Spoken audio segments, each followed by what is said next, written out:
que a nossa frente pretende explorar aí para frente. Então, passo para a Ana apresentar. Boa tarde. Então, vou fazer um apanhado geral, assim, uma contextualização. Então, a literatura, ela tem apontado um crescimento da colaboração internacional. Existem várias razões, né? Tem a colaboração top-down, que é a colaboração que parte dos estados, que não é a mais comum, mas ela também cresce por vários motivos. A literatura coloca que nenhum país, por mais desenvolvido que seja, ele é totalmente autossuficiente, então tem vários motivos para colaborar, desde questões diplomáticas, políticas, questões de você se inteirar do que os outros países estão fazendo, mas nós vamos focar aqui naquela que é mais comum, que é bottom-up, que é aquela que é entre os cientistas. Então, quais seriam as razões para colaborar nesse âmbito? Desde inserção em redes, para dividir custos dos projetos, especialmente nos países emergentes, onde há dificuldades para constituir laboratórios, dificuldades de recursos. Então, seria uma forma de ter acesso a recursos materiais. Compartilhar ideias, né, e dar mais visibilidade às pesquisas. E também tem a questão de as colaborações internacionais, elas são influenciadas por algumas questões. Então, por exemplo, o Jonkers e Tigens, eles criaram esses dois termos, capital social científico, que são aqueles estoques de vínculos relevantes, né? Quando fala estoques, não é só uma questão numérica, por isso que são vínculos relevantes, são vínculos, né, importantes que o pesquisador vai criando ao longo da sua carreira, e obviamente nesse texto eles falam de mobilidade, então eles colocam a importância da mobilidade para a construção desses estoques, e também o capital humano e científico, que aí é algo muito específico do pesquisador, que é a sua expertise, as suas habilidades. Então as duas coisas caminham juntas. Mas também quando a gente fala de colaboração internacional, a gente tem que ter em mente que existem uma série de barreiras, e aí esse estudo da Matheus e colegas é super interessante, porque justamente o estudo foi focado em identificar essas barreiras para a colaboração internacional. Então, eles realizaram um levantamento, base de questionários, se não me engano, entrevistas não lembro, mas eram questionários, com mais de 9.000 cientistas das áreas de ciências biológicas e física de 8 países, incluindo França, Estados Unidos, Reino Unido, Turquia, Índia e outros. Então, eles levantaram 3 grandes barreiras à colaboração internacional, que eles chamaram de barreiras políticas ou regulatórias, barreiras logísticas e barreiras culturais. E a partir dessas barreiras macro, digamos assim, eles foram identificando outras barreiras. E eles chegaram a algumas conclusões. Por exemplo, mesmo em países centrais, entre 30% a 38% dos cientistas, como, por exemplo, Estados Unidos, França e Reino Unido, mencionaram que sofreram ao longo de suas carreiras algum tipo de barreira. Então, as barreiras elas vão variar conforme o país, né? E a intensidade também. Que tipo de barreiras são essas? Desde preconceitos contra pesquisadores de países menos desenvolvidos, até questões burocráticas, questão de dificuldade de visto, problemas relacionados à propriedade intelectual, a cultura, as culturas diferentes entre os países, ou mesmo a cultura científica, diferentes formas de se fazer ciência, e inclusive barreiras na própria instituição, no próprio departamento. Então, são uma série de barreiras que os cientistas podem encontrar e que podem criar obstáculos à colaboração internacional. E, finalmente, também, esse estudo da ACNES, ela coloca que tem grandes diferenças nas taxas de colaboração entre países e por áreas e disciplinas. Então, por exemplo, as ciências humanas e sociais, eles colaboram menos do que as ciências naturais. E os países também, países menores, mas países desenvolvidos, países menores, nórdicos, por exemplo, eles precisam colaborar mais. né? E nesse outro estudo da Matheus, ela coloca o seguinte, também países que não têm um sistema científico tão desenvolvido vão, obviamente, isso, né, quase que um lugar comum, ter dificuldade para colaborar. Mas, ao longo do tempo também, essa colaboração internacional ela vai se diversificando porque os países vão, conforme eles vão modernizando, conforme vai avançando o seu sistema científico, então eles têm condição de entrar aí na arena global. O exemplo é a China, né? Então, por exemplo, o grande parceiro, historicamente, o grande parceiro dos Estados Unidos era o Reino Unido, mas com os altos investimentos da China, agora passou a ser a China. Então, pessoal, basicamente a minha parte era essa. Agora eu passo a palavra para o próximo. Larissa vai falar um pouco, então, da questão do gênero, né, da desigualdade de gênero na colaboração internacional. Isso. Boa tarde, pessoal. Então, para discutir algumas perspectivas sobre a desigualdade de gênero, né, no que se refere à colaboração internacional, nós selecionamos 3 estudos principais que tinham como objetivo analisar as diferenças de gênero na colaboração internacional, medida pela coautoria internacional, os efeitos na performance acadêmica e na progressão de carreira, né? Então, cada trabalho ele observou variáveis diferentes para analisar as questões de gêneros aplicadas à pesquisa científica e à colaboração acadêmica. Então, no estudo em que o Atkins é um dos autores, né, que fala sobre essas lacunas de gênero na colaboração em pesquisa internacional, a partir de uma abordagem bibliométrica, as variáveis examinadas foram gênero, área do conhecimento, posição na carreira, produtividade acadêmica, presença e grau de colaboração, e também teve ali um indicador que eles elaboraram que falava sobre, combinava tanto a presença como o alcance da colaboração internacional entre homens e mulheres, que é esse Gender Difference Collaboration Index. No estudo em que o Zeng é um dos autores, que fala sobre gênero dos cientistas e colaboração acadêmica internacional, né, um estudo sobre as universidades e institutos de pesquisa chineses, as variáveis consideradas, elas foram desde a idade acadêmica, que aqui é medida por um intervalo de 3 anos a partir do doutorado. O gênero, a experiência no exterior também é uma variável, a performance acadêmica, que aqui está vinculada à questão das citações, a taxa de colaboração internacional e também outras variáveis bibliométricas de controle. E no artigo que fala sobre colaboração, a colaboração acadêmica melhorar a performance, especialmente das pesquisadoras, em que a Van der Waal é uma das autoras, buscou-se desenvolver uma investigação que levasse em consideração variáveis como gênero. Aqui, as redes de coautoria também são uma variável que são medidas através de 3 métricas fundamentais, então, o tamanho da rede, a força do nó de ligação entre os participantes e o coeficiente global de clustering, além da produtividade, progressão de carreira. A progressão de carreira aqui, ela é medida da posição do autor na publicação do paper, que é um pouco diferente, e a questão da persistência na carreira acadêmica. Então, todas as variáveis analisadas pelo trabalho da Van der Waal. Pode passar.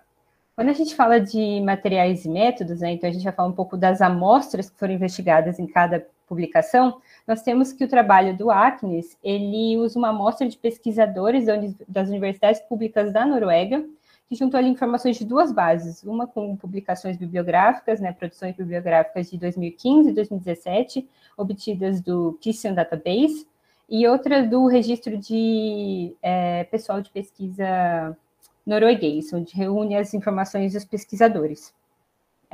Sobre o Zeng, ele fez uma análise eles, né, os outros autores também, fizeram uma análise longitudinal de uma amostra de 3.118 pesquisadores da área da química, de 38 universidades do projeto, né, 985, que era um projeto que o governo chinês buscou construir novas universidades, né, na China a nível mundial.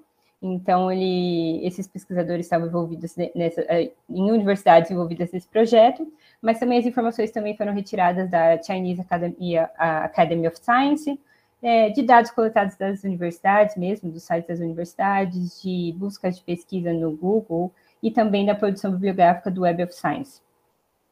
Já o trabalho da Van der Waal, ele fez uma análise também longitudinal de uma amostra de 52 mil artigos publicados por 935 pesquisadores, né, de 39 países diferentes que participavam das reuniões da Sociedade Internacional de Ecologia Comportamental, nos anos de 92, 94 e 96, obtidos ali por dados da Scopus e dos perfis dos próprios pesquisadores.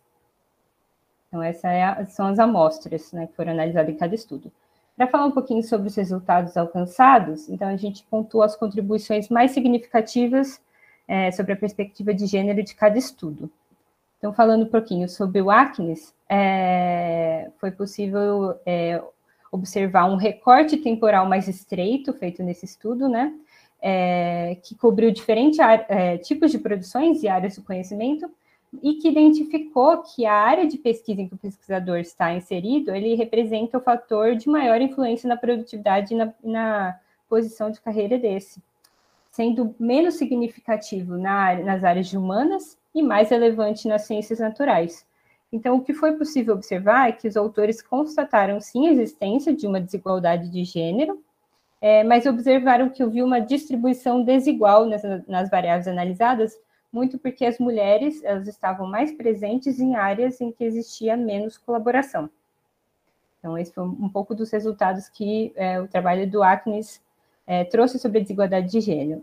Já no trabalho da Van der Waal, foi possível identificar que existiam diferenças de gênero significativas, principalmente na questão da produtividade, onde as mulheres apresentavam níveis menores de produtividade, no comportamento de colaboração, já que eles identificaram que as mulheres tinham redes de colaboração menores, com força de ligação mais fraca, mas grupos mais conectados. Na progressão de carreira, foi possível observar que as mulheres eram menos propensas a se tornarem pesquisadoras principais do que os homens, e na permanência de carreira também existia uma diferença grande, onde os homens tinham mais probabilidade de continuar na carreira acadêmica do que as mulheres. Mas, por outro lado, esse trabalho da Van der Waal, ele concluiu que as mulheres elas podem se beneficiar mais de redes grandes de colaboração, com relações mais fortes e nós poucos conectados, principalmente em momentos onde há uma queda da produtividade. Então, essa rede ela funcionaria como um suporte para auxiliar as mulheres a continuarem desenvolvendo e ter uma melhora na produtividade. As outras relações que esse estudo buscou fazer, né, as outras correlações, elas não demonstraram uma diferença significativa na questão do gênero. Então, ficou mais essa questão da rede das mulheres. E, por último, o trabalho do Zeng, pode passar. O trabalho do Zeng analisou a produção dos pesquisadores ao longo da carreira, né, em uma área específica, a área da química, e realizou uma progressão de carreira medida em termos bibliográficos. E os resultados que eles obtiveram indicou que a colaboração internacional ela tinha uma influência positiva na performance das pesquisadoras, então, e um efeito positivo durante toda a carreira delas, apesar da presença reduzida de mulheres nessa área específica, né, na área da química, enquanto que esses resultados para os homens foram inconsistentes. Então, esses foram os nossos resultados, nossas observações sobre a desigualdade de gênero. Vamos passando aí para a questão da mobilidade, André. Boa tarde, pessoal. Eu vou falar um pouco sobre a mobilidade, né, o impacto dela, seja essa mobilidade internacional ou nacional, esse impacto nas redes de cooperação. Pode passar para mim, por favor. Então, foram selecionados 3 estudos assim, né, principais. No caso de tendo Paraskevopoulos, que ele tenta analisar, desculpa gente, é que esse nome sofreu bastante para falar, então foi uma piadinha interna entre nós, que ele tenta verificar como a mobilidade acadêmica impacta na formação dessas redes de cooperação, isso em diferentes estágios da carreira, né? Então, o autor ele vai analisar algumas variáveis, né, e construir essa rede por meio dessas variáveis. No caso, seria, por exemplo, o número de coautores durante a estadia em cada instituição, né? Então, também seria o estágio da carreira, e ele também verificaria como foi a mudança nessa rede, né? Seja essa de tamanho, seja na sua composição, e outros indicadores, como vai ser mostrado na parte de metodologia. Já o Liu e o Yu, eles acabam investigando a ligação teórica entre a colaboração acadêmica e a mobilidade. Esse trabalho tenta verificar, no caso da China, então diz respeito apenas a uma mobilidade nacional, como essa mobilidade impacta nessas redes de colaboração, né? Então, eles vão analisar variáveis como a própria mobilidade entre universidades, dessa variável mobilidade diz respeito a entre universidades, a mobilidade upward.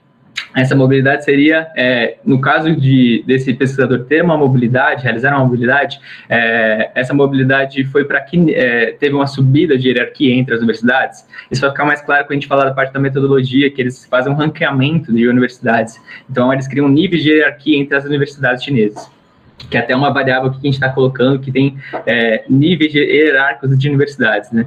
Eles também vão verificar o número de coautorias locais e internacionais. Essa parte é bem interessante no trabalho e vai também ter resultados convergentes com o trabalho do Wang, né, o trabalho abaixo. E eles também conhecem variáveis de controle, como o número de publicações, citações, qual disciplina, né? Seria a sub-área de conhecimento, nesse caso, a idade desses pesquisadores. Já o trabalho do Yang, ele busca investigar a relação entre a duração da mobilidade, né, esse tempo de estadia, e a colaboração doméstica e colaboração com países anteriores, seria, né, no caso, internacionais. Então, esse seria o ponto de intersecção entre esses dois trabalhos. A gente vai observar resultados interessantes entre eles. O Yang também vai analisar que essa rede de cooperação, né, por meio de coautorias de países anfitrião, atual e anterior, número de publicações gerais, né, quantidade, número de anos que passou naquele país, então, assim, e como foi, como o tamanho dessa estadia impactou nessa rede, na formação dessas redes de cooperação. O ano de doutoramento, o número de países que ele visitou, isso também vai importar, né? Porque se eu visito mais países, eles vão observar que vão ser criadas mais, em média, né? Mais colaborações. E aí também a motivação, o gênero desse indivíduo e a área de conhecimento. Pode passar para mim, professora, por favor. Agora, falando um pouco sobre o material, os métodos, né, inicialmente com o Paraskevopoulos, eles vão utilizar dados da Scopus, né, de autores que realizaram mobilidade ao longo... autores que realizam mobilidade, e eles realizam em torno de 561 mil movimentações.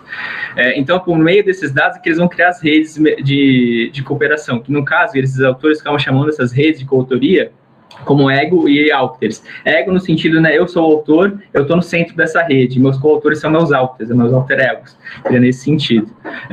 Então, eles acabam utilizando esses dados das Scopus, né, que vão ter dados de afiliações dos autores, dados de publicações, para fazer essa criação dessa rede. E eles consideram as mudanças de instituições, o tempo de estadia e o estágio da carreira, como foi dito anteriormente.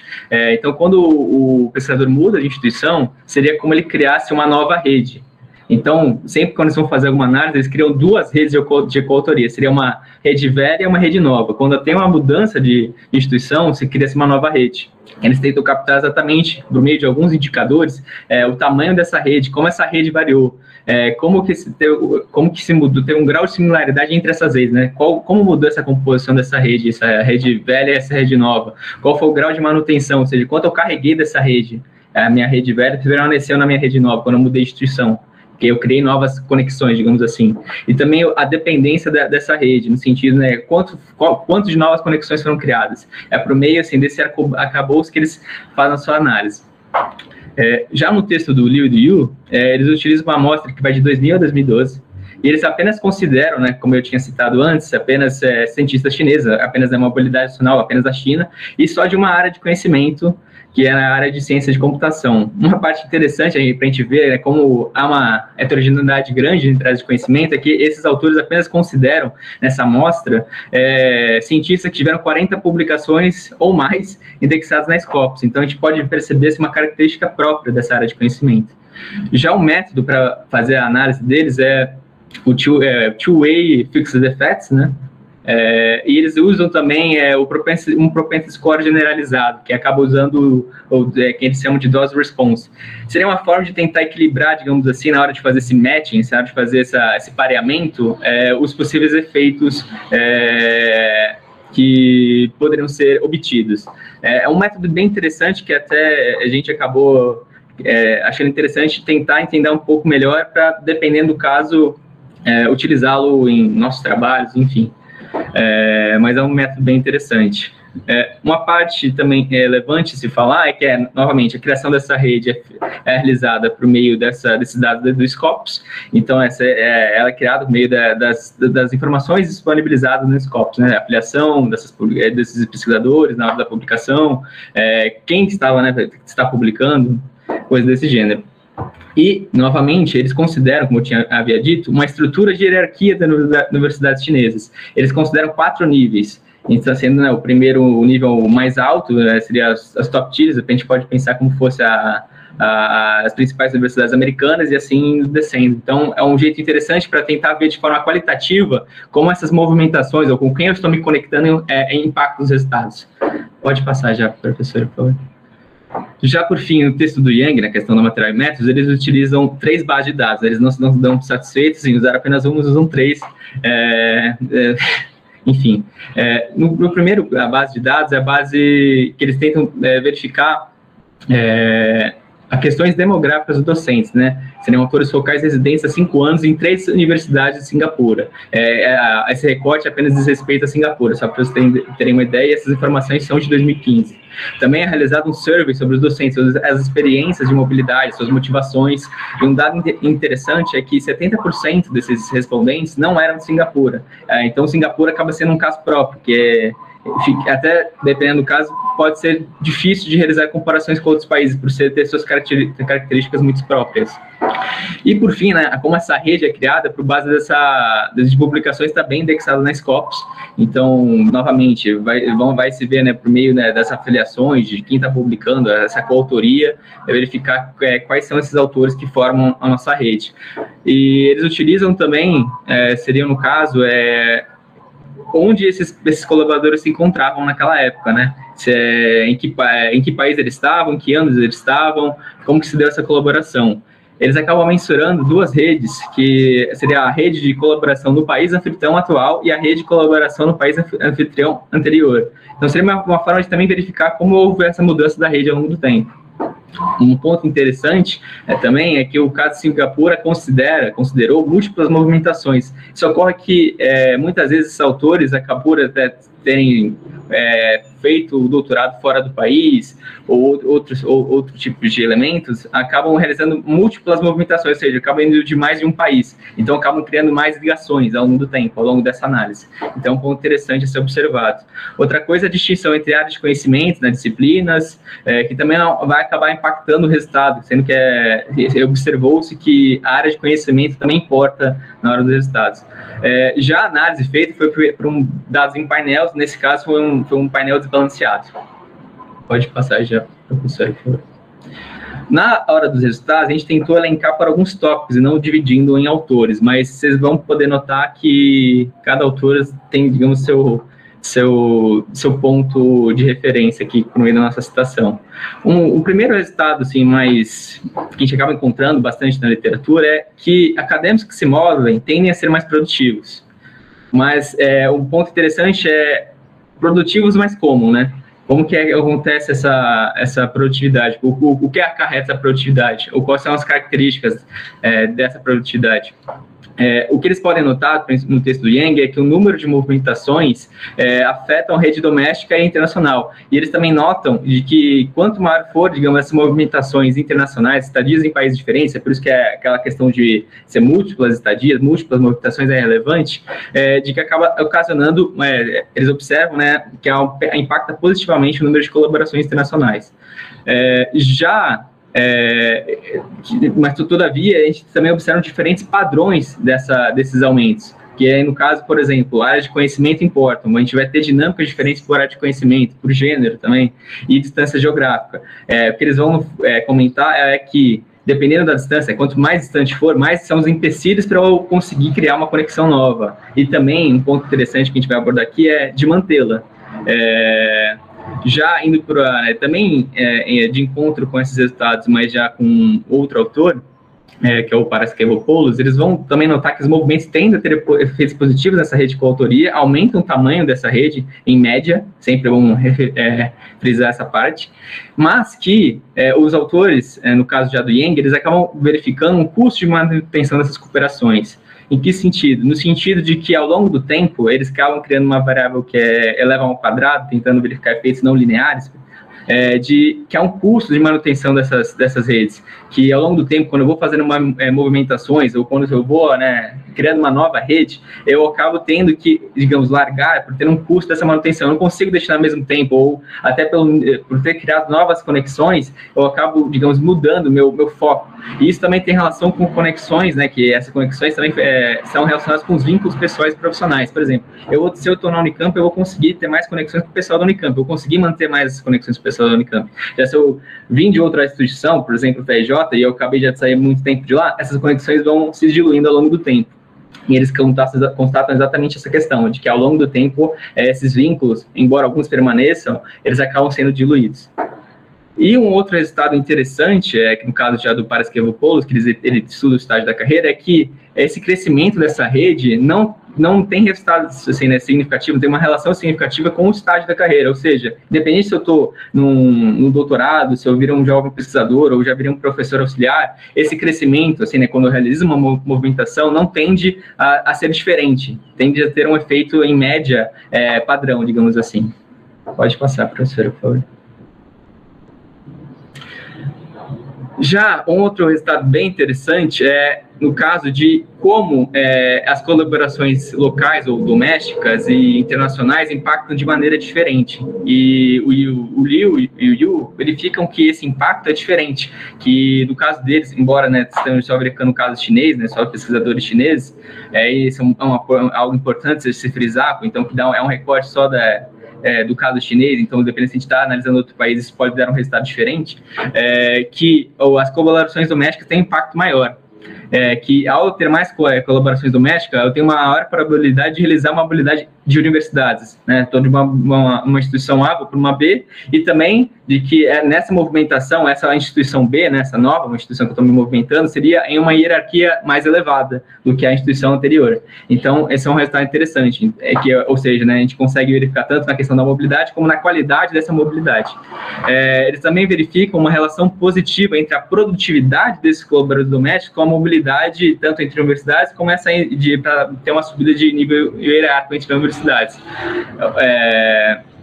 E também eles contrastam, porque eles também colocam variáveis focadas em verificar o número de colaborações com cada tipo de universidade, cada nível hierárquico de universidade. Eles verificam que se eu tenho relações, conexões com universidades, vamos botar top tier, eu tenho uma maior probabilidade de realizar essa mobilidade também, uma mobilidade com subida de nível hierárquico. Então, assim, novamente, a qualidade das nossas interações, nossas conexões são relevantes.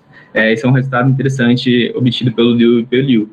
O que fortalece, segundo eles, a importância das conexões domésticas na inserção no mercado de trabalho acadêmico ou doméstico, vamos colocar assim. Então, há um impacto, dependendo do nosso foco de análise, conexões domésticas podem importar mais e têm suas próprias características e impactam no mercado de trabalho.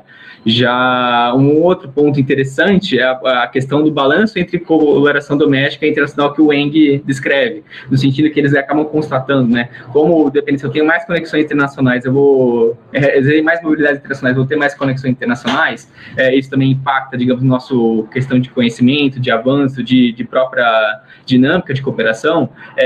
Eles identificam que um engajamento sistêmico, já que eu tenho esse custo de manutenção de redes de cooperação, então ter mecanismos de incentivo a essas mobilidades, a essas conexões, acabam gerando mecanismos benéficos para o avanço de conhecimento local e de inovação, porque você sempre está tendo em troca, mesmo que haja esse custo, você sempre consegue repor esse custo de manutenção ao longo do tempo, e assim preservando cada vez mais conexões.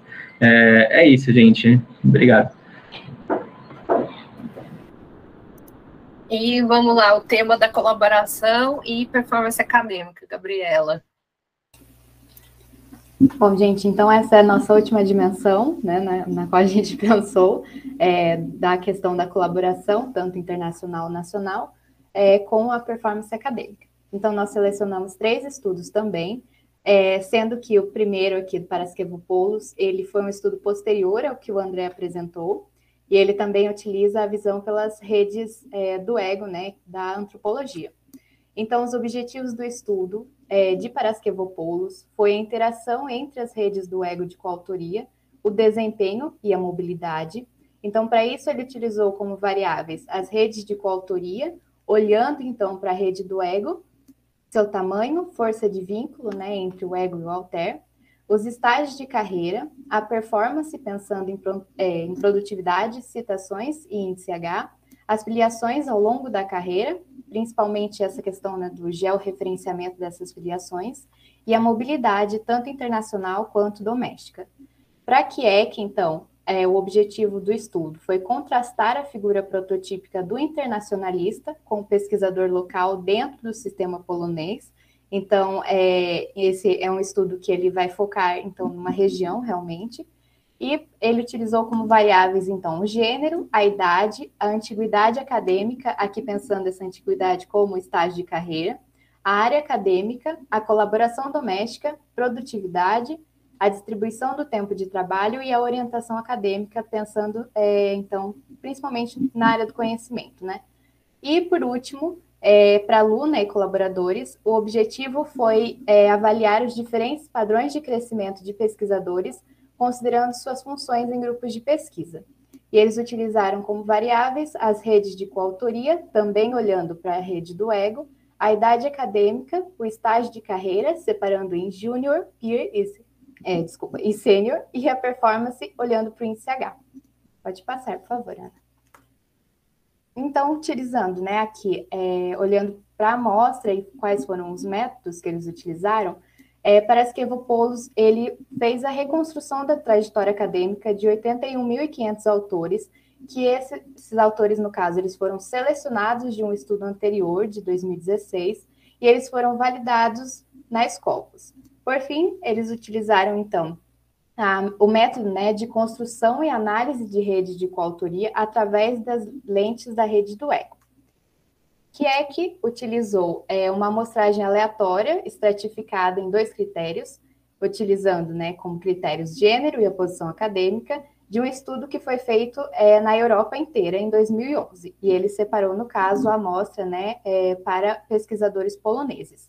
Eles identificaram, então, esses pesquisadores através do banco de dados ministerial de cientistas acadêmicos poloneses, e eles excluíram os dados que eram do setor privado, por conta, né, tendo como justificativa que o setor privado ele estava mais focado na questão do ensino e não pesquisa. E, por último, eles enviaram um convite para participar da pesquisa, né, para 33.000 cientistas poloneses, né, em nível nacional, dos quais, então, o número final, né, de amostra foi de 3.704 surveys, que foram autodeclarados, devolvidos, e esses surveys, eles foram equivalentes, né, para todas as áreas e disciplinas do sistema polonês de ensino. E, por último, para a LU, eles utilizaram como critério pesquisadores que eles tinham no mínimo 50 artigos publicados e no mínimo 30 anos de carreira, né, pensando em anos acadêmicos, e eles selecionaram, então, uma amostra de 1.315 pesquisadores que foram validados no banco de dados da Sociedade Americana de Física. E eles utilizaram o índice H, colocado, né, pensando na rede do ego, para calcular as funções relativas de cada pesquisador em seu grupo de pesquisa e explorar seu crescimento na carreira. Por favor, Ana. Então, os resultados aqui, pensando principalmente nessa questão de performance, né? Lógico que os resultados foram muitos outros, mas aqui eu trago os principais, pensando nessa dimensão. Para Paraskevopoulos, então, foi visto que existe uma clara correlação entre o tamanho da rede de colaboração e a performance acadêmica, pensando em produtividade e impacto. A mobilidade internacional, ela é eficaz para o maior número de publicações, mas ela não é eficaz considerando o impacto. Eles verificaram que se a gente utilizar, né, voltar o olhar para a mobilidade doméstica, ela tem maiores vantagens quando a gente pensa na questão do impacto da pesquisa. Os autores mais móveis, aqui olhando a mobilidade ao longo do tempo, eles não publicam mais e nem aumentam o número de suas colaborações em relação aos pesquisadores menos móveis. Se a gente olhar um pesquisador em final de carreira, eles são quase equiparados aqui para o estudo de Paraskevopoulous. E, por fim, além de um certo ponto, pensando na performance de pesquisadores, essas performances superiores elas são cada vez menos correlacionadas com grandes redes de colaboração. Esse resultado, na verdade, é muito semelhante ao que o André traz sobre a questão do custo de manutenção dessas redes. Então, quanto maior for a performance ou a idade acadêmica do pesquisador, essas redes de colaboração elas tendem a não crescer tanto quando comparadas às redes de jovens pesquisadores, por exemplo. Essas redes elas tendem a manter o mesmo tamanho, ou seja, as mesmas colaborações. Para a QIEC, então, os principais resultados, pensando em performance acadêmica, foi que os internacionalistas eles são claramente muito mais produtivos em termos de publicação e coautoria internacional, sendo que eles publicam 6 vezes mais artigos, né, em questão de coautoria internacional do que os locais. E eu sei que esse resultado ele parece um pouco óbvio, né, se a gente pensar na questão dos internacionalistas, eles publicando mais, né? Mas aqui eu trago principalmente pela questão da quantidade, né? Equiparando que são 6 vezes mais do que aqueles que eles permanecem, então, mantendo colaborações mais locais. E a colaboração internacional, ela não ocorre às custas da colaboração doméstica. Então, eu achei esse resultado bastante interessante, né? Se a gente pensar que eles compararam se os internacionalistas, né, ou seja, aqueles que eles colaboram mais internacionalmente, se eles acabam deixando a colaboração doméstica de lado. Eles verificaram que não necessariamente, tanto que dentro da amostra deles, apenas 20,5% eles não colaboravam internamente dentro do país. Por favor, Ana. E por fim, os resultados de Lu et al., eles trazem que os tipos de crescimento positivo. Lembrando, então, que esse artigo ele traz a avaliação, né, dos crescimentos dentro das funções, ele olha para os crescimentos rápidos, crescimento estagnado, né, da carreira de um pesquisador, que eles tendem a ter um desempenho em pesquisa melhor, bem como a capacidade de colaboração, principalmente se a gente olhar para a questão do crescimento rápido.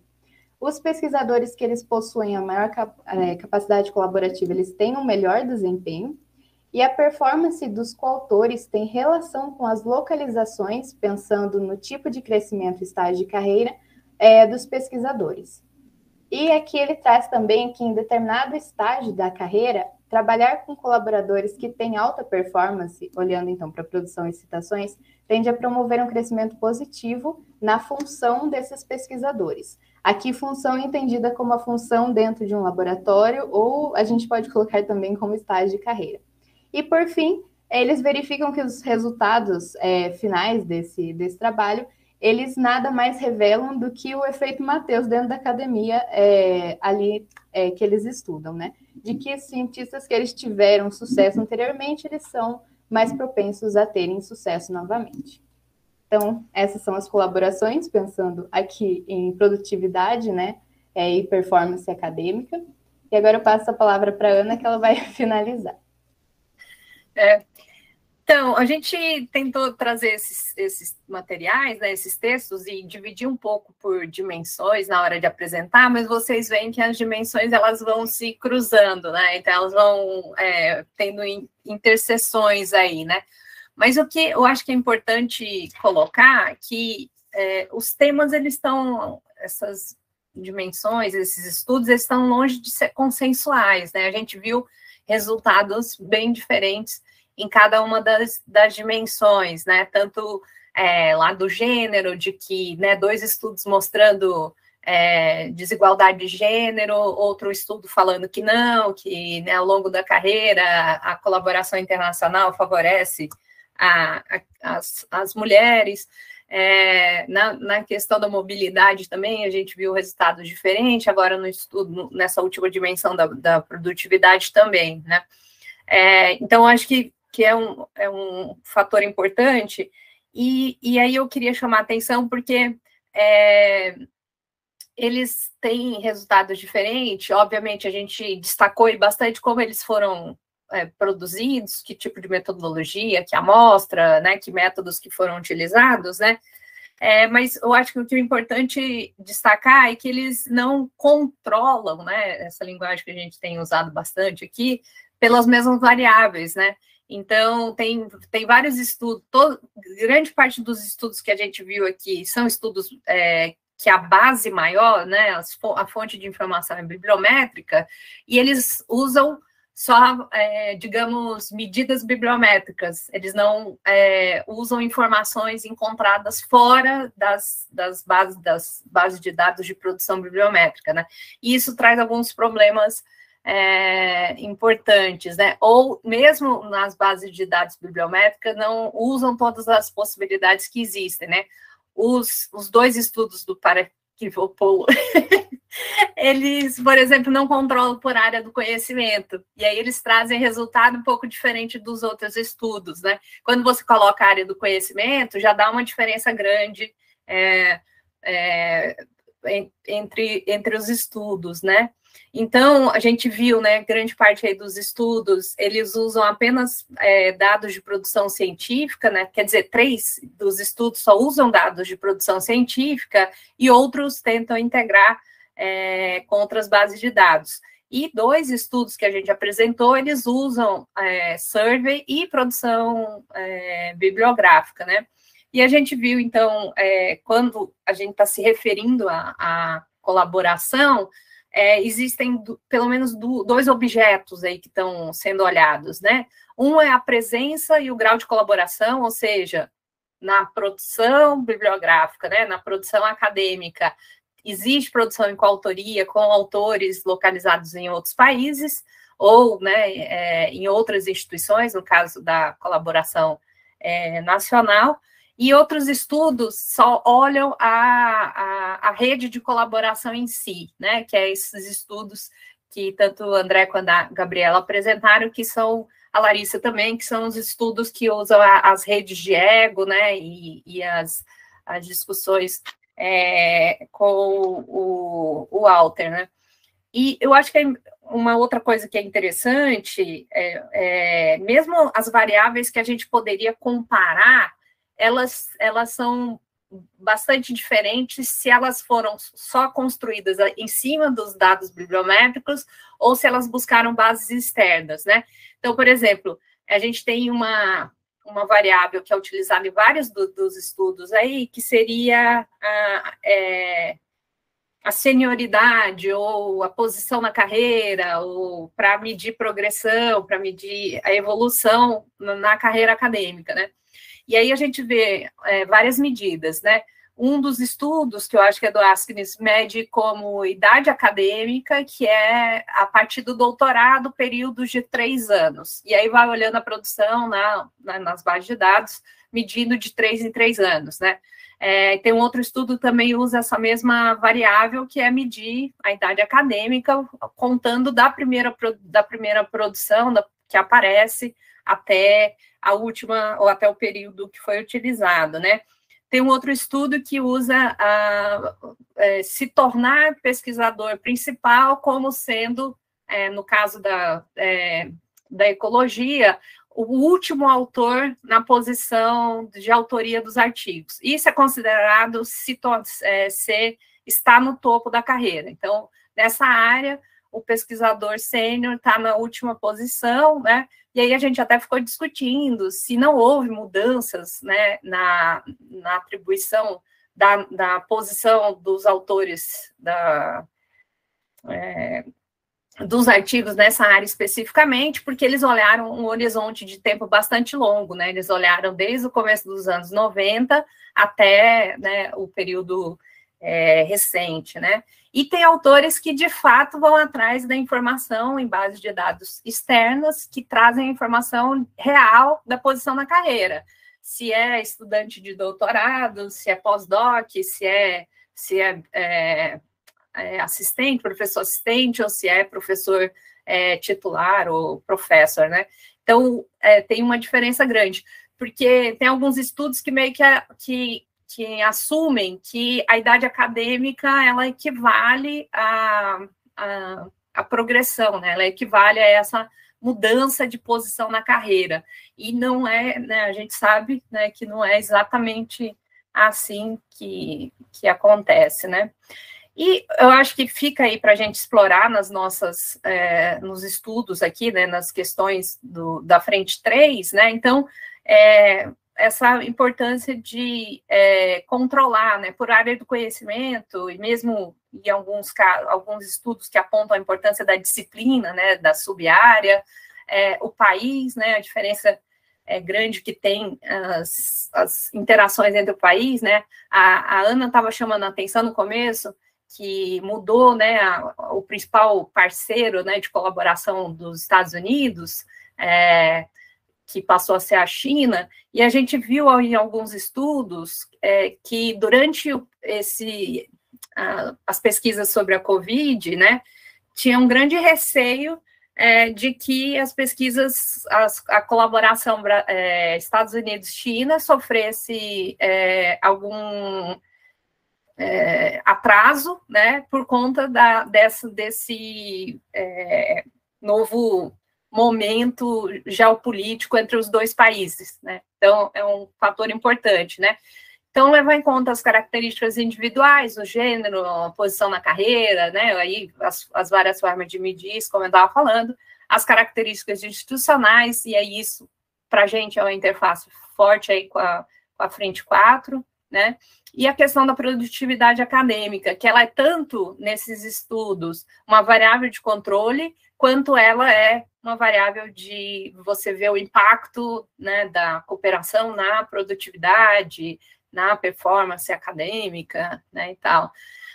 Eu acho que outra coisa que fica para a gente, né, essa relevância de integrar a produção bibliográfica, e aí o estudo da Askins mostra a importância de usar não só artigos, mas outras produções que sejam revisadas por pares, né, como os proceedings e livros, capítulos de livros, né, com outras bases de dados. Então, aí, só por exemplo, né, nas redes de cooperação, caracterizar o ego e também o author, né, não só o centro do pesquisador focal, mas com quem ele está interagindo, né, traz alguns estudos interessantes, e também a importância dos estudos longitudinais, para ver essa questão da cooperação, tanto nacional quanto internacional, né. E por fim, né, o que a gente ficou imaginando aí também, né, de explorar a colaboração nacional em países de grandes dimensões, como é o Brasil, o exemplo do texto do Liu Ruda, que tratou disso na China, né, os vários textos tentam apontar que é importante ir além das correlações e tentar entender causalidade nos estudos cientométricos, né?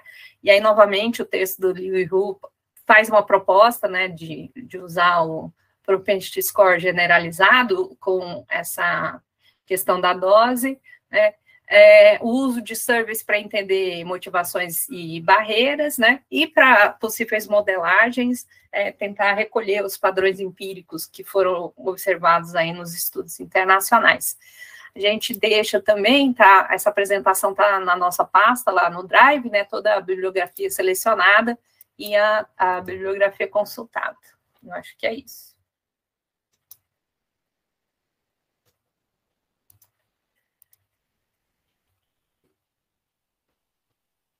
Muito bom, excelente. Obrigado, Ana Jimenez, Larissa, André, Gabriel. Muito bom mesmo. Bem detalhado. Acho que esses últimos pontos que a Ana Maria colocou abrem aí debate, conversa, perguntas. Eu tenho algumas, mas melhor deixar aqui que as pessoas perguntem e façam seus comentários antes. Palavra aberta.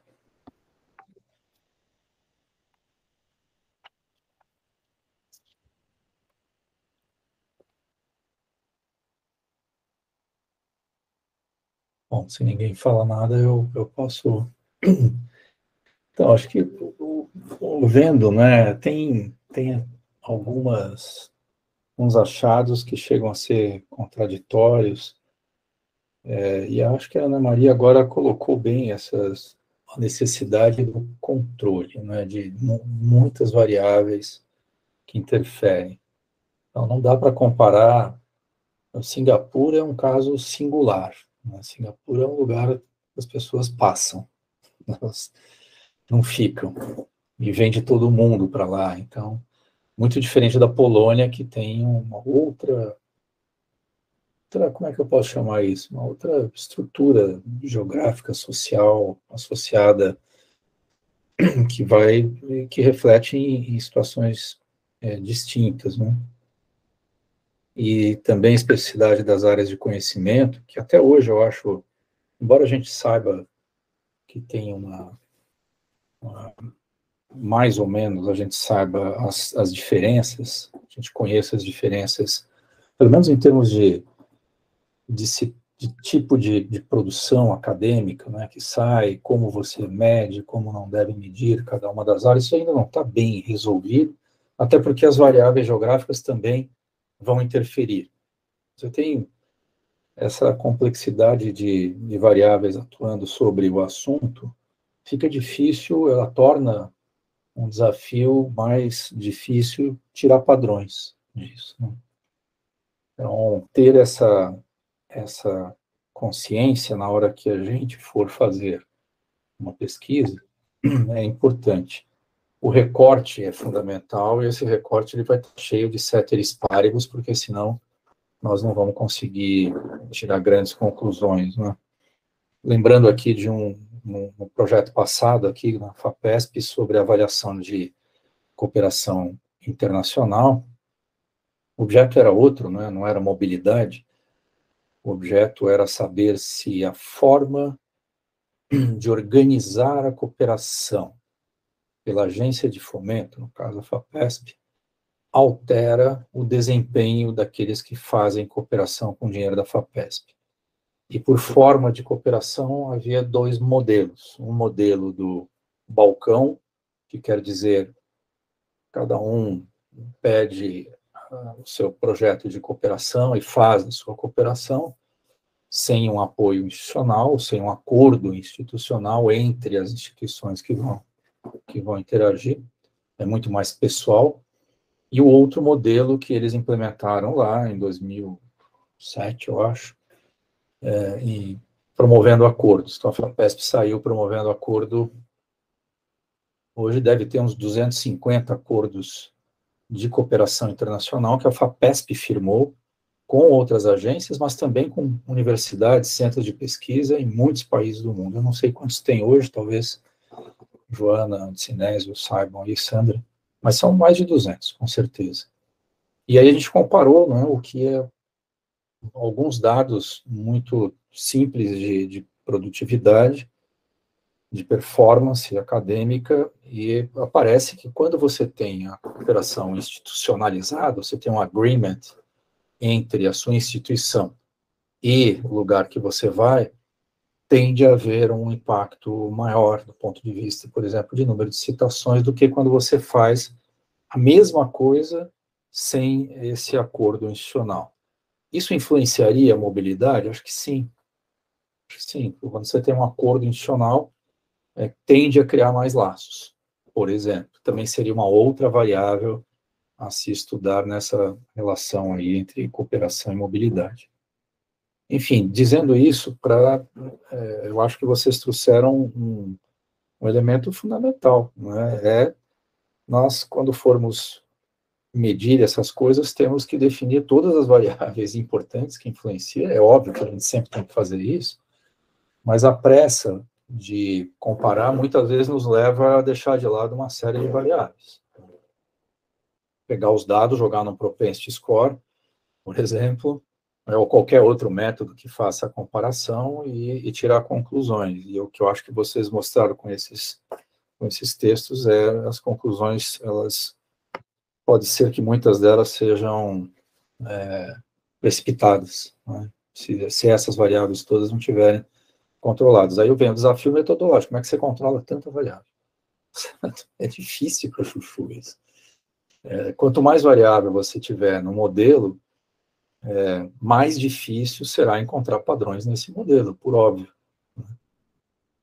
E mais difícil será você chegar a um resultado que revele alguma coisa consistente estatisticamente, e mais difícil vai ser publicar isso. Os pareceristas vão querer, né, ver resultados. Aí você fala, não encontrei nenhum padrão, não encontrei nenhum resultado, que é um resultado, na verdade, mas é mais difícil, que é um outro viés que já se comprovou que existe também, né, esse viés contra pesquisas que não chegam a uma conclusão definitiva, ou a um padrão, ou coisas categóricas. Enfim, acho que é um ensinamento interessante. Talvez tenha artigo, deve ter muitos artigos falando disso já, né? Da necessidade de controle. Se não tiver, está aí uma oportunidade para a gente trabalhar essa linha também, aqui dentro do projeto, né? Metodologicamente, é um grande desafio, e eu não vejo outra forma, quer dizer, precisamos explorar as metodologias, né? Alguma delas é capaz de nos dar uma informação mais segura do que as que a gente tem usado. O uso que apareceu do Propensity Score generalizado, eu não sei se é capaz de controlar tudo isso. Eu tenho minhas dúvidas aqui. Lembrando de outros trabalhos em que a gente usou o Propensity Score generalizado, acontece o seguinte: tem muitas variáveis e você não consegue chegar a um resultado. Isso aconteceu no caso do PIP, por exemplo. Então, a gente fez um pareamento mais amplo, e os resultados não mostravam grande coisa. A gente teve que procurar outros caminhos metodológicos.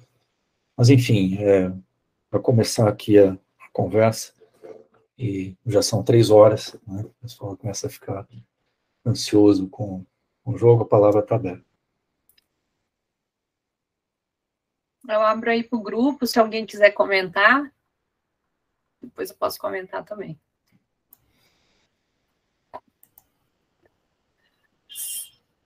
Sandra.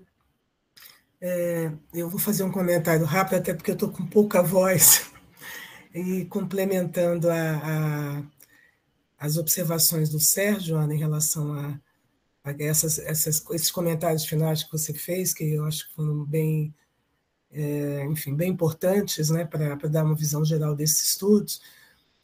Mas talvez uma coisa que me ocorre que a gente poderia pensar é tentar, que está, aliás, ao longo dos pontos que vocês levantaram, é talvez pensar em algumas configurações, né, de países para a escolha dessas variáveis, né, Sérgio? Quer dizer, se a gente tem países em que esses fatores geopolíticos pesam mais, ou em outros em que os fatores institucionais são países de grande dimensão e que têm pouca tradição de mobilidade, e que, enfim, tem pouca mobilidade interna, que certamente é o caso do Brasil, vis-à-vis um conjunto grande de países. Então, talvez fosse até uma coisa interessante, né, a gente testar com alguns modelos poucos de configuração, como é que a gente poderia ter uma hierarquia de variáveis relevantes ou escolha de algumas variáveis que possam ser mais relevantes nesse contexto. Eu não sei, mas pensei que, de fato, se a gente faz de todo mundo, quer dizer, coloca todo mundo no mesmo ponto de referência, sem essas variáveis, né, que você chamar dessas variáveis de controle, que talvez isso possa ajudar. Eu acho realmente que fica muito difícil a gente conseguir ter essa determinação, porque a gente vai captar esses fatores outros que estão na configuração do sistema científico, provavelmente, e que não vão aparecer na determinação e nem nas relações de causalidade, né? Só levantando algumas questões aqui, eu pensei a partir dos pontos que vocês levantaram. Obrigada.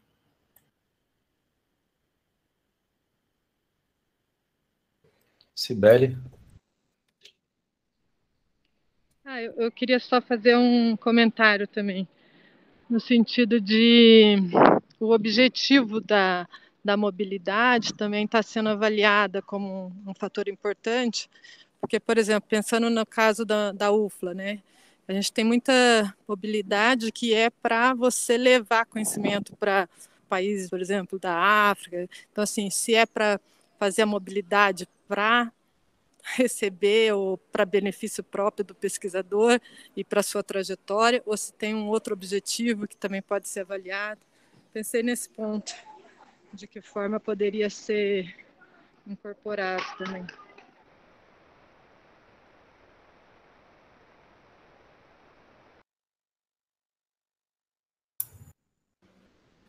Então, diga, Sérgio. Vou passar a palavra para você, Ana. Não sei se alguém do grupo da Frente 3 quer comentar, mas eu acho que tem uns pontos bem interessantes, né? Eles usaram bastante, né? Cada estudo usou um conjunto aí de variáveis, né, Sérgio? Mas eu acho que, por exemplo, quando foi olhar a questão da desigualdade de gênero, né, o estudo da Askins et al., eles viram que, por exemplo, se olhava só eles pegaram a produção, né, de várias áreas do conhecimento, vários tipos de produção, que já dava uma amplitude maior, né, e aí eles, só da Noruega, né, só de pesquisadores de universidade pública da Noruega, e aí eles olharam assim, tá, vamos colocar tudo aí, tem desigualdade de gênero? Aí deu um valor lá super alto, tem desigualdade de gênero na cooperação internacional, né, mas aí eles falaram, não, mas vamos tentar controlar então pelos outros fatores. Aí eles viram assim, qual que é o fator que mais influencia a cooperação? Que era ter ou não ter cooperação e o grau de cooperação, o grau de colaboração internacional, né? Que era ter produção em coautoria internacional. O fator que mais influenciava era a produtividade, não era o gênero. Depois, né, aí tinha mais 2 fatores para depois ser o gênero, né? E aí, então, quando eles controlaram, eles viram que criaram lá o índice de desigualdade de gênero, e eles viram que tinha desigualdade de gênero em todas as áreas, né? Quando eles controlavam por posição na carreira, por várias coisas, diminuía a desigualdade de gênero em todos, menos nas ciências naturais. Então, eles viram que se eles não controlassem por esses fatores, né, estava como se estivesse superestimando a desigualdade de gênero. E aí eles detectaram uma área que, mesmo com todos os controles, tinha uma desigualdade de gênero bastante acentuada, né? E eu acho que, pensando para os nossos estudos, né, a sugestão de...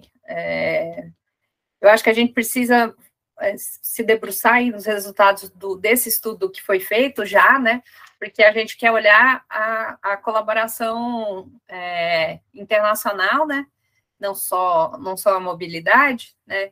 Então, esse estudo que já foi feito com programas da FAPESP, a gente tem que... seria o próximo passo aí para a gente se definir, para a gente se debruçar, né? E aí eu acho que, Sandra, você tem razão da gente voltar a olhar para essa literatura e buscar essas características que seriam relevantes para um país com as características do Brasil. Grandes dimensões geográficas, que não tem, eventualmente, né, não tem tanta mobilidade nacional e internacional, né, e buscar estudos que nos ajudem a ver quais as variáveis que são mais relevantes nesse caso, né, e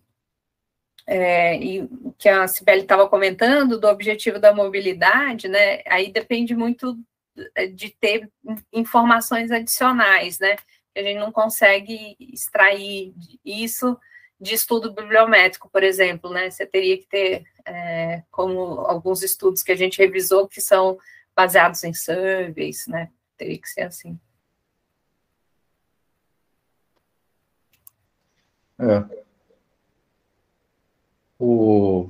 Uma das coisas que me passaram na cabeça quando vocês estavam fazendo o relato, apresentando, foi justamente a forma, não é, de encontrar mobilidade por meio de dados secundários, bibliométricos em geral.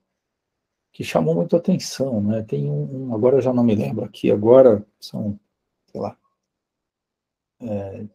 34 mil pesquisadores que têm um número muito alto de eventos de mobilidade.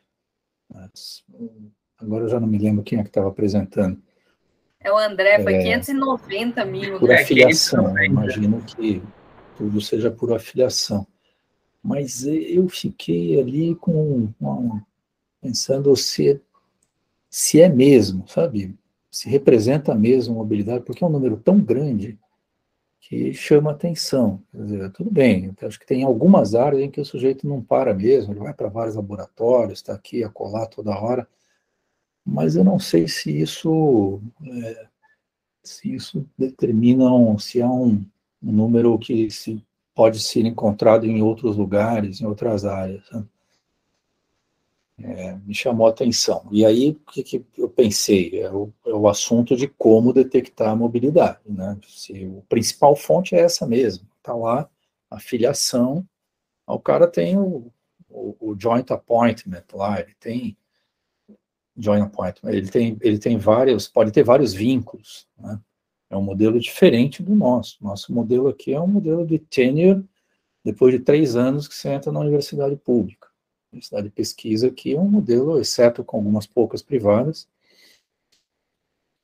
Aí você vai ter eventual presença em outros lugares, se você sai para fazer um pós-doc ou um sabático, alguma coisa desse tipo.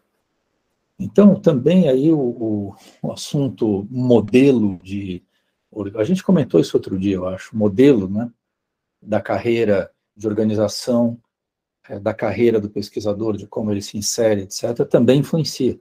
Né? Também influencia, dependendo do país, dependendo do modelo que existe de vínculo empregatício do pesquisador, tipo de carreira. Não sei, me surgiu me pareceu um número exagerado aquele. Não que eu esteja duvidando do número, estou só dizendo que é um número que me chamou a atenção. Eu acho que esse estudo a gente ficou discutindo, né? São 2 estudos bem robustos, mas a gente discutiu bastante. Agora sim. É que ele não considera a área, ele não entra nesse tipo de detalhamento, então não dá para saber, né, se assim, pegou um grande volume de publicações lá na Scopus e tratou tudo junto, assim, né, sem fazer uma coisa mais refinada nesse sentido, mais para talvez desenvolver essa metodologia de análise de redes, né. Luísa, você quer comentar? Sim, um pouco o que eu ia dizer era isso que você falou, Ana. A gente ficou, né, com uma série de dúvidas com relação a esse artigo e com relação ao período que eles estudaram, né, se havia estudado um país ou outro, qual que era a dimensão do estudo. Mas o que eu queria colocar também é o que o Sérgio comentou sobre os programas, os convênios que a FAPESP tem aí de favorecimento, né, de mobilidade. Assim como a gente já havia comentado na nossa frente, que a gente tem que fazer um mapeamento aí das carreiras, né, que o Sérgio comentou também, né, como que se configura a carreira do docente, da universidade A, da universidade B, dos institutos de pesquisas e outras organizações aí que estão aí no sistema acadêmico, né? A gente está usando essa nomenclatura aí de acadêmico. Eu penso que a gente também tem que mapear essas programas, políticas, convênios que principalmente a FAPESP implementou e tem aí vigorando, porque acho que vai dar um apoio para a gente ver essas especificidades aí que estão relacionadas com a mobilidade, né? A gente tem o Brasil como base, mas o nosso acadêmico, ele está se movimentando para outro país, e isso vai ter uma relação com esses programas aí de promoção da mobilidade internacional.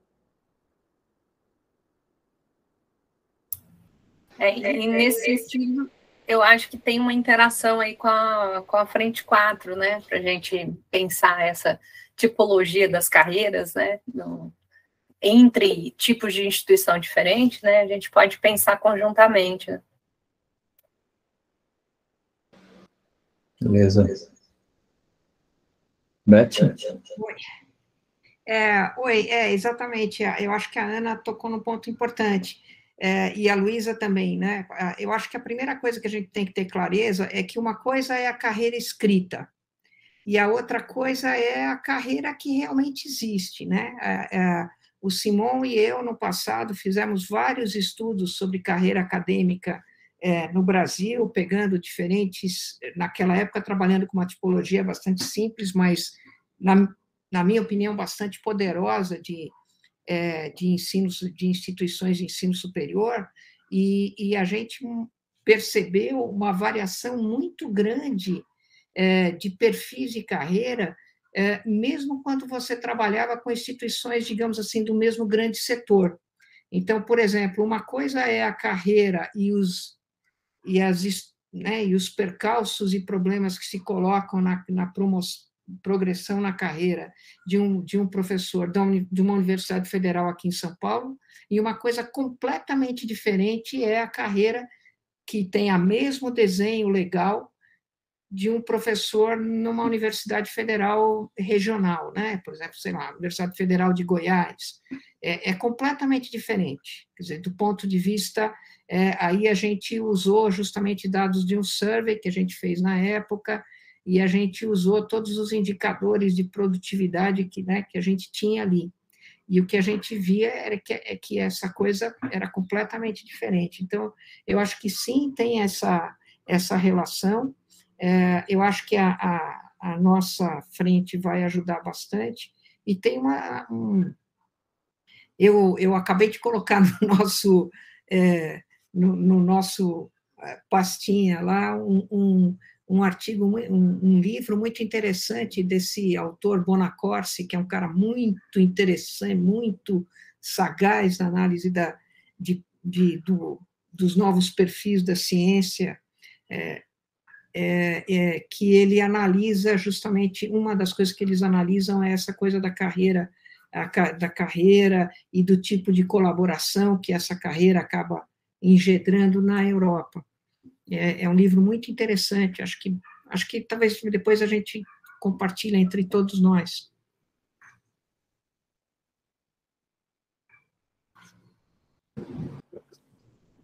Muito bom. Obrigado, Beth.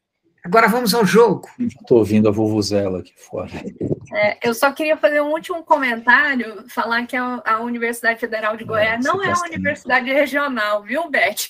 Ela entrou lá na classificação do Simon, junto com a Unicamp, a USP, como a Universidade Intensiva em Pesquisa. Mas em 2007 ela era. Essa pesquisa é uma pesquisa antiga, né? Quando eu estudei lá, ela era.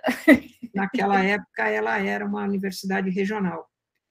Essas coisas mudaram muito, né, do que a gente tinha naquela época. Aliás, por isso que a gente está pensando numa nova tipologia. Mas foi era muito uma brincadeira, porque eu estudei lá, viu, Beth? Não, mas uma universidade regional não é uma universidade ruim, é uma universidade que tem um foco de pesquisa e de atividade de extensão na região, né? No entorno e tal, e isso não é necessariamente nem um pouquinho ruim.